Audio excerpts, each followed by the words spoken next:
Bismillahirrahmanirrahim. Assalamualaikum warahmatullahi wabarakatuh. Alhamdulillahi rabbil alamin.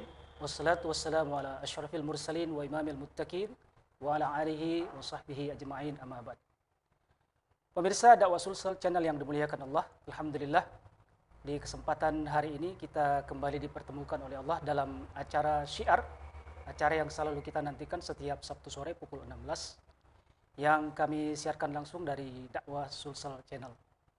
Seperti biasanya, tema-tema yang kita angkat adalah tema-tema yang merupakan hal yang selalu dibicarakan di tengah-tengah masyarakat. Dan pada hari ini kita membahas satu tema yang sementara hangat-hangatnya dibahas di media-media elektronik maupun di media sosial sendiri, yang mana kita mengangkat tema bersatu membangun kekuatan global. Pemirsa yang dimuliakan Allah, hari ini saya tidak sendiri, saya ditemani oleh Ustadz kita yang sudah tidak asing lagi, Ustadz Salman Abu Syifa.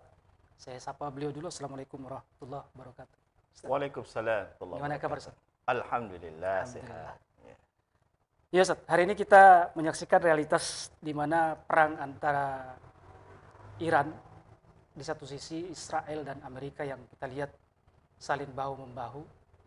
Yang pasti kita menyaksikan bahwa benar-benar konflik yang terjadi di kawasan ini memberikan sebuah dampak yang luar biasa. Baik secara langsung kepada umat Islam dan secara umum kepada dunia tentunya. Dari sisi ekonomi, politik, dan tentunya konflik global ini masih bisa dibilang belum bisa diukur sampai di mana akhirnya. Dari kacamata Ustadz sendiri, kira-kira Ustadz melihatnya seperti apa? Akan kemana arah ini dan seperti apa? Apatah lagi kemudian kita tahu bersama bahwa upaya gencatan senjata kemarin itu gagal total. Silakan. Ustadz. Ya, jadi terkait dengan konflik ya, atau perang Amerika Serikat bersama dengan Iran ya, di mana Iran ini dikeroyok oleh Amerika dan Israel. Itu memang ada dua perbincangan hangat di kalangan masyarakat, khususnya para pengamat. Yang pertama terkait dengan kemungkinan mengarah kepada perang dunia ketiga. Kemudian yang kedua akan berakhir dengan perjanjian damai. Yang pertama kalau kita lihat kemungkinan perang dunia ketiga itu ada peluang ke sana meskipun sangat kecil. Ya, karena negara-negara lain ya di kawasan lain itu berusaha untuk menyelesaikan konflik karena berdampak terhadap ekonomi dan politik. Ini saja perang ini antara Amerika dan Iran saja sudah berdampak terhadap ekonomi global kan, terkait dengan suplai energi bahan bakar minyak. Sehingga negara-negara lain itu akan berusaha untuk meredam, tidak membuat kawasan-kawasan lain untuk terlibat. Meskipun karena perang sekarang menggunakan rudal ya, drone yang bisa menjangkau kawasan yang lain yang begitu jauh dari titik di mana rudal itu berada, maka perang ini bisa juga melebar ke kawasan-kawasan lain dalam waktu yang sangat cepat. Jadi peluang untuk mengarah pada perang dunia ketiga itu ada meskipun itu kecil, tapi tetap harus diperhatikan. Kemudian kemungkinan yang kedua adalah akan berakhir di meja perundingan. Dan kita lihat ini kan sudah ada upaya-upaya ya untuk berdamai atau gencatan senjata. Dan kita lihat dua pihak ini sama-sama ingin sebenarnya untuk maju kepada perdamaian atau gencatan senjata. Hanya saja mereka belum sepakat pada syarat-syarat. Tapi motivasi untuk berdamai itu ada. Karena masing-masing ada utusan ya untuk berbicara ditengahi oleh pihak ketiga, meskipun mereka belum sepakat pada syarat. Jadi kalau saya secara pribadi, sepertinya perang ini akan berakhir pada meja perundingan. Gitu. Saya kira itu. Iya. Sekalipun fakta kemarin saya tidak menemukan titik untuk di mana menjadi satu perbincangan atau pembicaraan agar kemudian perang ini bisa dihentikan. Kalau dalam kacamata Ustadz sendiri, dari kedua belah pihak yang bertikai ini, baik itu Iran ataupun kemudian Amerika dan Israel, kira-kira apa yang menjadi kendala besar sehingga kemudian titik temu itu tidak bisa ditemukan? Ya, kalau kita lihat kan syarat-syarat yang diajukan oleh Amerika, Iran juga tidak setuju. Syarat yang diajukan oleh Iran juga Amerika tidak setuju. Jadi pada syarat saja. Jadi pada syarat-syarat, tapi motivasi atau keinginan untuk berdamai itu ada. Jadi memang di sini sangat dibutuhkan kelihayan pihak ketiga ya yang ingin mendamaikan dua pihak ini. Dan saya kira mungkin tidak lama lagi akan sampai pada gencatan senjata karena Iran sendiri juga sudah terkuras ya tenaganya, terkuras ekonominya. Amerika juga begitu. kemudian ada banyak tekanan-tekanan dari negara-negara lain, ya. Kemudian kita lihat berita yang terbaru, Iran sudah membuka Selat Hormuz. Nah, itu menunjukkan bahwa dia sebenarnya siap untuk berdamai. Berdamai. Iya. Ada upaya untuk berdialog dan kemudian mencoba mencari titik temu di mana mereka bisa membicarakan tentang Ya. perdamaian itu. Ya, perbedaan istilahnya masalahnya cuma pada persyaratan saja, klausul saja. perjanjian saja. Iya, iya, Itu. iya. Itu kan sebenarnya perkara teknis yang tidak lama lagi akan sampai kepada kesepakatan. Iya, menarik, Ustaz.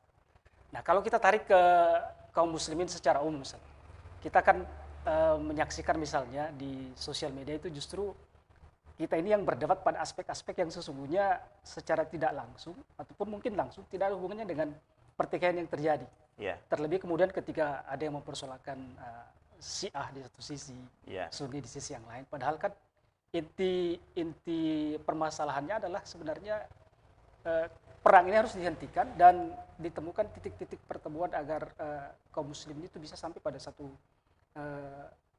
kesimpulan bahwa ini bisa terjadi dan terus berlanjut dan bisa saja kita akan terus menjadi pesakitan dalam tanda petik, dan memang faktanya juga seperti itu. Karena umat Islam belum punya satu keinginan yang sama untuk kemudian menjadikan, taruhlah kita bahasakan Amerika dan Israel itu sebagai musuh bersama. Ya. Bagaimana Ustaz melihat hal ini? Ya, kalau kita lihat memang di Indonesia ya, netizen itu banyak kemudian mempersoalkan Iran karena dua hal. Yang pertama, Iran itu mayoritas Syiah, dan banyak kaum muslimin menganggap bahwa Syiah itu keluar dari akidah Islam, ya. Kemudian yang kedua, Iran itu sendiri sebagai sebuah negara memang kan sebelumnya dia bagian dari Amerika. Dia bagian dari proksi Amerika di Timur Tengah, sehingga banyak pihak yang tidak terlalu bersimpati terhadap Iran. Cuma kan kita harus paham bahwa apa yang dianut ya oleh orang-orang di Iran itu, yaitu Syiah, kita harus paham bahwa sebagian besar Syiah itu masih berakidah Islam. Kemudian di sana juga ada Sunni. Jadi kita harus memandang Iran itu sebagai negeri Islam. Bahwa Iran sebelumnya pernah bekerja sama dengan Amerika, bekerja sama dengan Israel dan negara-negara lain untuk kemudian mengganggu ya stabilitas keamanan kaum muslimin di negeri-negeri lain. Tetap kita harus berpihak pada Iran karena Iran saat ini berada pada posisi sedang diserang, sedang dizolimi oleh negara-negara yang selama ini musuh umat Islam, ya, Amerika dan Israel. Jadi sikap umat Islam harusnya adalah berdiri bersama Iran untuk membela Iran dengan perspektif bahwa Iran itu adalah negeri Islam dan penduduknya adalah penduduk Muslim. Itu. Kemudian yang lain tadi ada juga yang mengatakan bahwa biarkan saja Iran itu diserang oleh Amerika. Apalagi Amerika itu adalah negara dengan kekuatan yang sangat besar. Ya, tentu tidak boleh seperti itu. Ketika terjadi pertikaian antara negara-negara Muslim, ya, negeri-negeri Muslim dan negeri-negeri seperti Amerika dan Israel yang merupakan penjahat perang, tentu kita harus sekali lagi tadi berpihak pada Iran dan menjadikan Amerika dan Israel itu sebagai musuh bersama, ya. Dalam hal ini tentu pemerintahannya, ya. Iya. Kemudian gini, Ustaz. Kalau misalnya hal ini terus menjadi sesuatu yang taruhlah kita bahasakan terus dibesar-besarkan, terus memperhadap-hadapkan antara perkara-perkara mazhabiyah. Di satu sisi Sunni dianggap selain Iran, siapa kira-kira yang akan diuntungkan kalau kemudian umat Islam itu terus saling berdebat pada aspek-aspek yang sesungguhnya tidak perlu diperdebatkan? Ya, jadi kan sebenarnya ada juga para tokoh-tokoh, ulama-ulama kita dan pengamat-pengamat politik kita menganggap bahwa isu Sunni Syiah itu adalah bagian dari rekayasa orang-orang Barat untuk membenturkan kaum muslimin sehingga umat Islam itu menjadi lemah. Ya, sebenarnya isu-isu sektarian seperti ini, ya, ada mazhab Sunni, ada mazhab Syiah, itu adalah bagian dari upaya negara-negara kafir, ya, untuk melemahkan kekuatan umat Islam. Karena kekuatan umat Islam itu kan pada persatuan, ya, pada persatuan. Jadi mestinya umat Islam tidak boleh terpengaruh, ya, dengan isu-isu sektarian seperti itu, meskipun kita juga paham bahwa ada sebagian sekte Syiah itu yang keluar daripada akidah Islam, tapi sebagian besarnya masih berakidah Islam. Iya. Artinya memang kita harus mengatakan bahwa cukuplah membahas aspek-aspek yang sifatnya mazhabiyah, lalu kemudian membenturkan antara perkara Sunni dan Syiah itu. Nah, untuk menurut Ustaz untuk membendung hal ini, kira-kira apa yang lebih urgen untuk kemudian kita bahas, kita bahasakan ke misalnya di sosial media agar kemudian mampu meredam isu yang sifatnya sekretarian tadi itu. Jadi yang harus kita bahas itu adalah persatuan. Kan selama dia itu masih muslim ya, meskipun berbeda pada perkara-perkara syariat ya, perkara-perkara syariat, artinya pelanggaran pada syariat. Karena Sunni dan sebagian Syiah itu masih muslim, maka dia adalah bersaudara. Ya, berarti isu yang sudah diangkat adalah persatuan. Karena Allah Subhanahu wa taala merintahkan hal itu kan, wa'tasimu bihablillahi jami'an wa la tafarraqu. Berpegang teguhlah kalian kepada tali agama Allah dan jangan kalian berpecah belah kan, jangan bercerai-berai. Nah, percerai-beraian itu kan diantaranya adalah membenturkan tadi, benturan tadi. Dan fokus kita adalah persatuan. Nah, kalau kita bisa bersatu ya, seluruh umat Islam dimanapun dan bagaimanapun pandangan mazhabnya, maka ini akan menjadi modal besar untuk menjadi sebuah kekuatan yang cukup besar untuk disegani di dunia, sehingga tidak lagi berada pada posisi yang mudah, ya, mudah untuk dizolimi, ya, mudah untuk diserang atau mudah untuk dibantai oleh negara-negara seperti Amerika dan Israel. Jadi sangat penting membahas persatuan dalam kondisi seperti ini. Kenapa misalnya Amerika dan Israel berani kan menyerang Iran, ya, berani kemudian melakukan genosida di Palestina? Itu karena mereka membaca ada satu hal yang hilang pada umat Islam, yaitu persatuan. Jadi isu yang sangat penting adalah persatuan. Dengan persatuan ini bisa muncul kekuatan untuk melakukan minimal itu kan pembelaan diri, perlawanan terhadap tindakan-tindakan kezoliman yang menimpa umat Islam. Iya. Menarik tentang persatuan. Hanya saja kan yang sering menjadi apa istilahnya, seolah-olah menjadi sesuatu yang diragukan oleh kaum muslimin pada umumnya. Kita harus mulai dari mana? Ya, sementara berbicara tentang persatuan itu kadang dibahasakan bahwa internal umat Islam saja itu sulit untuk mengarah pada titik persatuan itu. Jadi kita harus mulai dari mana sehingga kemudian muncul satu kesadaran dan keinginan bersama agar kemudian kita mau membahas bahwa memang permasalahannya adalah kita tidak bersatu. Ya, jadi kan yang pertama dulu kita sudah punya modal sebenarnya kan. Kita sudah punya modal keyakinan, yaitu Allah berfirman innamal mu'minuna ikhwah, kan sesungguhnya orang-orang mukmin itu bersaudara. Berarti ini sudah modal yang besar ya, bahwa fondasi persatuan yang kita miliki itu adalah keimanan dimanapun dan kapanpun. Selama dia beriman maka dia adalah bersaudara.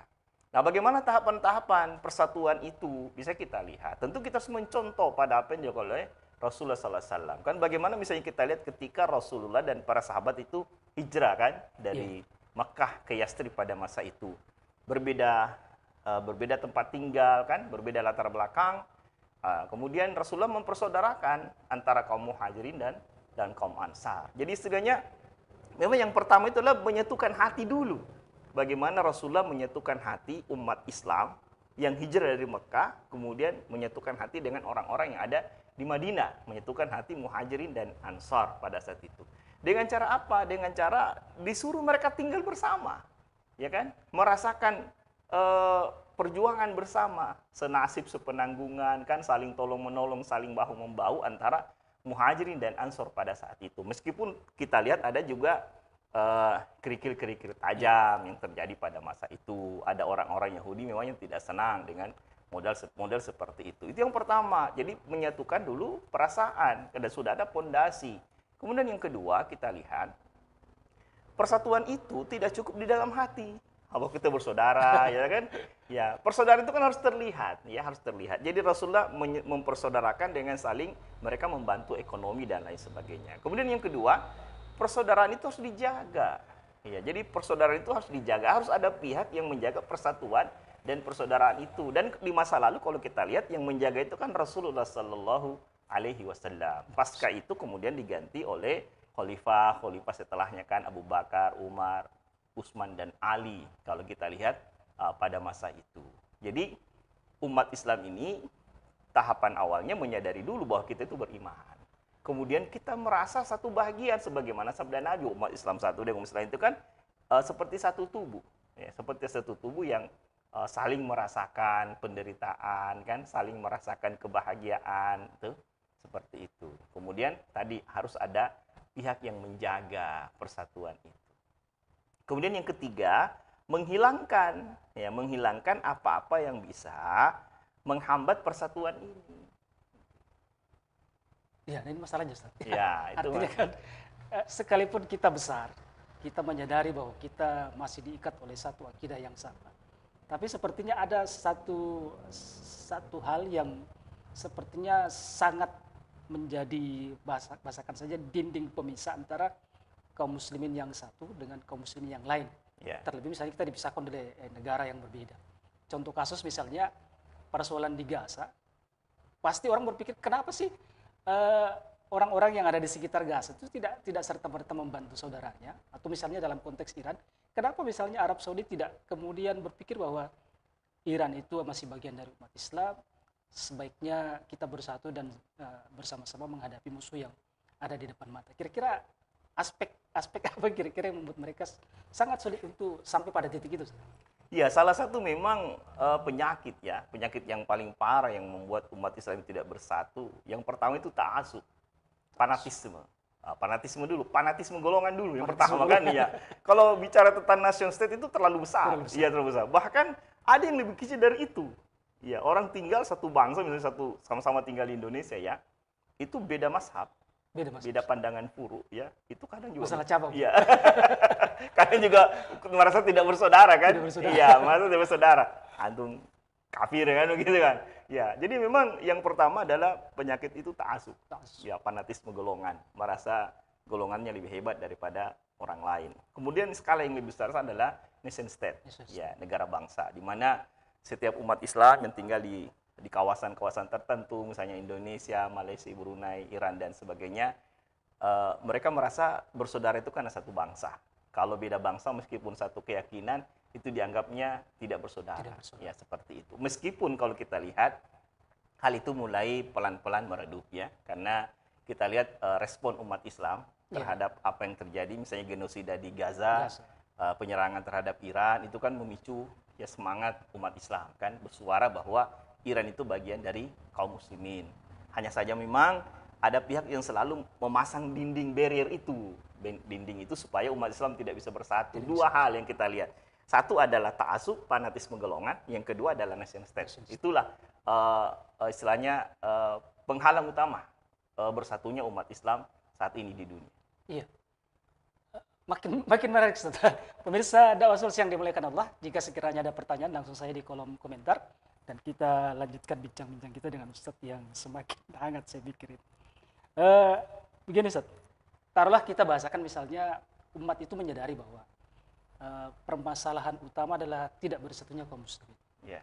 Dan umat juga mulai merasakan bahwa berbagai fakta yang terjadi, Gaza misalnya, Iran yang tidak henti-hentinya dibombardir, Lebanon kemudian hari ini juga merasakan hal yang serupa. Kalau misalnya umat sudah pengen ke sana untuk bersatu, sementara ya mungkin kita bilang saja begini bahwa bisa jadi mungkin pemerintahan yang tidak mau. Apa yang harus kita lakukan agar kemudian kesadaran untuk bersatu itu makin mengkristal dan makin menjadi keinginan bersama umat Islam? Ya, yang pertama dulu begini. Ya. Kita bicara dulu faktor risiko. Kan biasanya orang bicara faktor risiko. Misalnya begini, Amerika menyerang Iran kan, Amerika menyerang atau Amerika Israel melakukan genosida di Palestina. Kalau misalnya kita ini umat Islam Indonesia membantu Iran, apakah kemudian kita bisa membuat Iran itu menang atau kita juga digempur dan kemudian kita mati? Ya sebagaimana misalnya ada orang ini dibantai kan atau dikeroyok, dizolimi di depan kita. Kita ingin menolong, kita berpikir, wah, kalau saya tolong kira-kira penjahatnya kalah atau saya terus saja jadi korban kan? Seperti itu. Sehingga faktor risiko ini, ketakutan terhadap faktor risiko ini harus dihilangkan sebenarnya. Dengan apa? Dengan menyadarkan umat Islam bahwa umat Islam itu punya kekuatan sebenarnya. Punya kekuatan untuk bisa melakukan perlawanan, bahkan melakukan serangan balik terhadap kejahatan atau kesoliman yang menimpa mereka. Ada 3 kekuatan yang cukup menarik pada umat Islam saat ini kan di seluruh dunia. Yang pertama, kekuatan militer. Artinya kalau negeri-negeri Islam ini bersatu, maka akan menjadi kekuatan militer yang sangat besar di dunia. Ya, Arab, Timur Tengah, kan misalnya Asia Tenggara itu digabung itu, tentara-tentara kaum muslimin dari negeri-negeri Islam itu akan terkumpul sekian juta. Itu besar. Ya, dari sisi personilnya, persenjatanya juga lumayan kan? Ya, kita punya misalnya Pakistan punya nuklir, ya kan, dan lain sebagainya. Maka itu yang pertama adalah kekuatan militer. Kemudian yang kedua, kekuatan ekonomi. Ya, umat Islam ini dari sisi jumlah kalau disatukan kan banyak orangnya. Indonesia saja lebih 200 juta, ya kan, seperti itu. Jadi bisa terkumpul sekitar 1,5 miliar orang. Ya, itu kan kekuatan ekonomi dari sisi pasar, ya itu besar sekali. Belum lagi kekuatan ekonomi dari sisi sumber daya alam. Umat Islam ini di negeri-negeri mereka itu punya kekayaan alam yang sangat menggiurkan, ya, yang sangat besar nilainya. Ada uranium, ada thorium, ya kan, ada batu bara dan lain sebagainya. Betul, jauh-jauh lah, bahkan di Sulawesi Selatan kan ada uranium dan ada thorium kan, ya. Nah, seperti itu yang katanya tidak bisa diolah karena tidak punya teknologi. Nah, kemudian yang ketiga adalah kekuatan geopolitik. Nah, artinya posisi negeri-negeri kaum muslimin itu bisa mempengaruhi lalu lintas perdagangan dunia. Coba kita lihat misalnya Iran hari ini kan, kekuatan Iran itu kan bukan pada rudal dan drone-nya sebenarnya. Kekuatan Iran itu karena dia mampu mengendalikan Selat Hormuz. Nah, itu kekuatan Iran sebenarnya. Ya karena dia bisa membuka dan menutup Selat Hormuz, lalu lalang kapal tanker itu bisa dia kendalikan. Akhirnya kan berdampak terhadap ekonomi dunia, BBM dunia kan, suplai energi dunia. Nah, kemudian kita punya Selat Malaka. Iya, dan lain sebagainya. Artinya dari sisi politik, dari sisi posisi politik, negeri-negeri Islam itu bisa mengendalikan jalur perdagangan internasional. Nah, kalau ini disadari oleh umat Islam, bahwa sebenarnya umat Islam itu, kalau dia bersatu, melawan negara-negara yang jahat kan, negara-negara yang zalim, tidak usah tembakkan rudal. Iya, iya.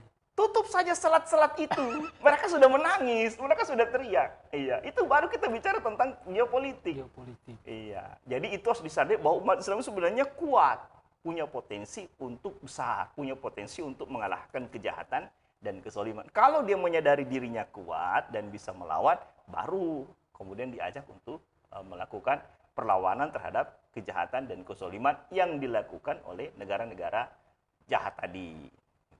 Iya, iya. Artinya proses penyadaran akan potensi baik itu militer, ekonomi, sumber daya alam itu penting untuk terus digaungkan. Ya penting supaya negeri umat Islam. Supaya dia menyadari bahwa kita sebenarnya ini besar kan. Kita bukan pecundang. Iya, kita ini bukan orang lemah. Ya, seperti itu kan begini ceritanya. Kadang itu kan dalam pertarungan jalanan misalnya, kadang orang itu kan butuh apa istilahnya itu? Butuh keberanian saja. Iya, biasanya orang-orang berani itu karena dia menyadari dia punya kekuatan. Ya, meskipun badannya kecil. Iya, iya. Iya, tapi kadang orang itu badannya besar, tenaganya besar, tapi dia tidak menyadari dirinya itu kuat ya, punya potensi, akhirnya dia menjadi takut. Akhirnya di dalam pertarungan jalanan itu dia kalah secara mental. Nah, itu yang dimiliki umat hari ini. Umat Islam itu hari ini kalah secara mental sebenarnya, dan itu dijelaskan oleh Nabi. Kalah umat Islam secara mental, satu, karena cinta dunia. Itu kan kekalahan mental sebenarnya. Kebut dunia, ya, kebut dunia, tapi di satu sisi juga tidak menyadari potensi yang dimiliki. Makanya ketakutan kan ada bilang sini, oh jangan sampai kita bantu kita juga diserang, kita tidak bisa melawan kan. Akan ada sebuah pimpinan negara yang mengatakan begitu, bahwa kita hari ini sudah harus keluar dari non-blok. Karena biar kita berada di non-blok, kalau negara-negara besar itu berperang, kita juga akan kena dampaknya. Daripada kita kena dampaknya, kita merapat saja ke negara besar. Masuk bergabung dengan BOP. Iya, masuk bergabung dengan BOP kan. Iya, akhirnya tidak dapat minyak itu. Iya. Baik, Ustaz. Pertanyaan terakhir barangkali. Kira-kira untuk merangkum apa yang kita bicarakan hari ini, apa langkah konkret yang harus kita lakukan agar betul-betul kesadaran akan potensi-potensi yang kita miliki itu bisa mengkerucut pada keinginan untuk membangun kekuatan global itu? Ya, yang pertama umat Islam harus menyadari bahwa umat Islam itu dimanapun mereka berada, apapun bangsanya, mereka adalah bersaudara. Ya, innamal mu'minuna ikhwah. Dan orang-orang bersaudara itu tidak boleh melihat atau membiarkan saudaranya disolimi, apalagi sampai dibantai. Kemudian yang kedua, ketika kita melihat saudara-saudara kita disolimi dan dibantai, kita kan wajib untuk membela mereka, menolong mereka. Apakah kita mampu menolong dan membela mereka? Kita punya potensi untuk melakukan pertolongan dan pembelaan itu. Dari sisi jumlah, dari sisi kekuatan militer kalau digabung, dari sisi kekuatan sumber daya alam dan geopolitik, kita punya semua itu. Hanya saja memang kita terhalang oleh sekat-sekat nation state itu, negara kebangsaan itu. Maka harus ada upaya yang dilakukan oleh umat Islam bagaimana menyatukan negeri-negeri Islam ini di seluruh dunia. Seperti yang terjadi di masa lalu, pada masa misalnya kan pada masa pemerintahan Khalifah Umar bin Khattab kan belum bisa menyatukan Persia kan, menyatukan Syam, ya menyatukan Mesir dengan satu wilayah sehingga umat Islam itu punya kekuatan yang besar. Nah, kalau kita merujuk pada apa yang dicontohkan oleh para Khulafaur Rasyidin, maka insya Allah ke depan umat Islam ini akan menjadi kekuatan global yang bisa melindungi dirinya, bahkan juga bisa melindungi dunia dari kesoliman negara-negara lain. Ya. Baik pemirsa, saya kira itu akhir dari perbincangan kita pada kesempatan sore hari ini. Dan tentu ini bukan pertemuan yang terakhir dan bukan pembahasan yang terakhir terkait isu-isu yang menarik. Kita berharap tentunya menjadi hal yang terus berkesinambungan kita sampaikan kepada umat tentang aspek-aspek yang perlu kita sampaikan kepada mereka, baik itu terkait dengan persatuan, kesatuan, potensi-potensi yang dimiliki oleh umat Islam, agar kemudian kita bisa benar-benar bersatu membangun kekuatan global. Demikian dari kami, akhir kalam. Assalamualaikum warahmatullahi wabarakatuh. Waalaikumsalam warahmatullahi wabarakatuh.